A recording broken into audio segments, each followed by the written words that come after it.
नमस्कार। आज हम एक अहम कानूनी फैसले पर गहराई से बात कर रहे हैं। ओंकार सप्रे बनाम राजस्थान राज्य। जी, ये राजस्थान हाईकोर्ट का एक महत्वपूर्ण निर्णय है। हाँ, और ये सीधे तौर पर भ्रष्टाचार निवारण अधिनियम मतलब पीसी एक्ट 2018 के संशोधन से जुड़ा है, खास तौर पर आवास के नमूने लेने की प्रक्रिया पर। बिल्कुल। हमारे पास इस केस से जुड़े अदालती दस्तावेज हैं, तो हम आज समझने की कोशिश करेंगे कि भाई जांच के दौरान आवास का नमूना लेने की प्रक्रिया की निगरानी कौन कर सकता है। और ये भी कि अगर कोई आरोपी नमूना देने से मना कर दे तो उसका क्या मतलब निकाला जा सकता है। हाँ, ये बहुत अहम सवाल है। चलिए देखते हैं कोर्ट ने क्या कहा। बिल्कुल।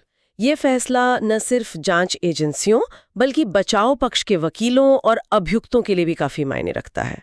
प्रोसीजरल क्लैरिटी देता है। अच्छा, तो हुआ क्या था इस केस में? मतलब शुरुआत कैसे हुई? देखिए, पीसी एक्ट के तहत एक एफआईआर दर्ज हुई थी ठीक है। और जांच एजेंसी ने इन्वेस्टिगेटिंग एजेंसी ने आरोपी ओमकार सप्रे का वॉइस सैंपल लेने के लिए मेट्रोपॉलिटन मजिस्ट्रेट के पास एक एप्लीकेशन दी। ओके, मजिस्ट्रेट के पास गए वो। हाँ तो आरोपी ने क्या कहा? उन्होंने आपत्ति जताई होगी। जी हाँ, आरोपी ने दो मुख्य आपत्तियां उठाई। क्या थी वो? पहली तो ये कि मजिस्ट्रेट को ये सुनने का जुरिस्डिक्शन मतलब क्षेत्राधिकारी नहीं है। उनका कहना था कि पीसी एक्ट के मामले तो सिर्फ स्पेशल कोर्ट में चलते हैं। हाँ, ये तो सही है। पीसी एक्ट के लिए स्पेशल कोर्ट्स हैं। बिल्कुल। और दूसरी आपत्ति ये थी कि मजिस्ट्रेट ने अपने ऑर्डर में ये क्यों लिख दिया कि अगर आरोपी सैंपल देने से इनकार करता है तो ट्रायल कोर्ट यानी स्पेशल कोर्ट उसके खिलाफ एक प्रतिकूल निष्कर्ष मतलब एडवर्स इन्फ्रेंस निकाल सकती है। ओहो, ये तो बड़ी बात कह दी मजिस्ट्रेट ने। जी, यहीं पर असल कानूनी बहस शुरू हुई। बचाव पक्ष ने पीसी एक्ट की धारा 4 और 5 का हवाला दिया। हाँ, जो स्पेशल कोर्ट के एक्सक्लूसिव जुरिस्डिक्शन की बात करती हैं। सही कहा। उनका तर्क था कि जब सुनवाई का अधिकार स्पेशल कोर्ट का है तो जांच के दौरान इस तरह का आदेश जैसे वॉइस सैंपल लेना ये भी उसी अधिकार क्षेत्र में आना चाहिए। और वो जनरल या स्पेशलिबिस नॉन डेरोगेंट वाली बात भी कही होगी। हाँ बिल्कुल, कि स्पेशल कानून जो है वो जनरल कानून पर हावी होगा। तो प्रोसिक्यूशन ने क्या दलील दी? उनके पास भी कुछ होगा? हाँ, प्रोसिक्यूशन ने सुप्रीम कोर्ट के एक काफी चर्चित फैसले का जिक्र किया, रितेश सिन्हा बनाम उत्तर प्रदेश राज्य 2019 का मामला। हाँ, ये तो वॉइस सैम्पलिंग पर लैंडमार्क जजमेंट माना जाता है। जी, उसमें सुप्रीम कोर्ट ने कहा था कि क्रिमिनल प्रोसीजर कोड में भले ही सीधा प्रावधान ना हो, फिर भी जांच के दौरान मजिस्ट्रेट वॉइस सैंपल लेने की प्रक्रिया की निगरानी कर सकता है। तो मतलब एक तरफ पीसी एक्ट का स्पेशल जुरिस्डिक्शन, दूसरी तरफ रितेश सिन्हा जजमेंट।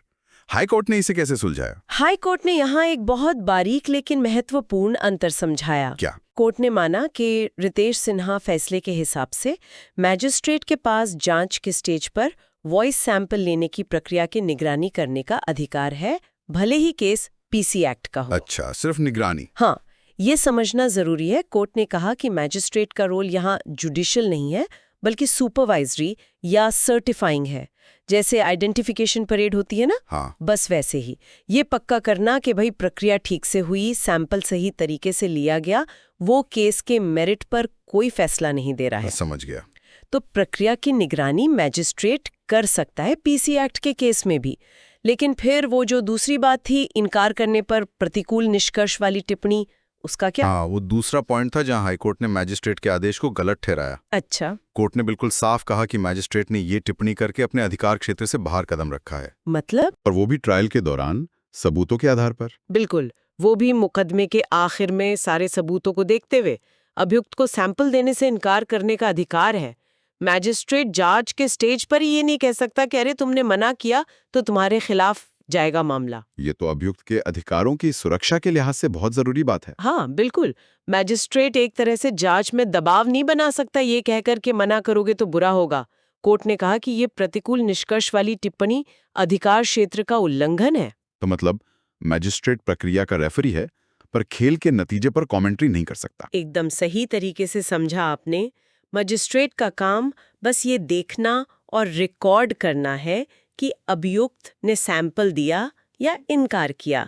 उस इनकार का वजन क्या है, ये ट्रायल कोर्ट तय करेगी। तो इस पूरी चर्चा का सार क्या निकलता है अगर हम निचोड़ निकालें तो? निचोड़ ये है कि राजस्थान हाई कोर्ट ने ये साफ कर दिया कि पीसी एक्ट जैसे स्पेशल कानूनों के मामलों में भी इन्वेस्टिगेशन के दौरान मजिस्ट्रेट आवाज का नमूना लेने की प्रक्रिया की निगरानी कर सकता है, जैसा रितेश सिन्हा केस में कहा गया था। ठीक है। लेकिन साथ ही ये भी साफ किया कि अगर अभियुक्त नमूना देने से इनकार करता है तो उस इनकार के क्या परिणाम होंगे, इसका फैसला करने का अधिकार सिर्फ ट्रायल कोर्ट विशेष अदालत को है, मजिस्ट्रेट को नहीं।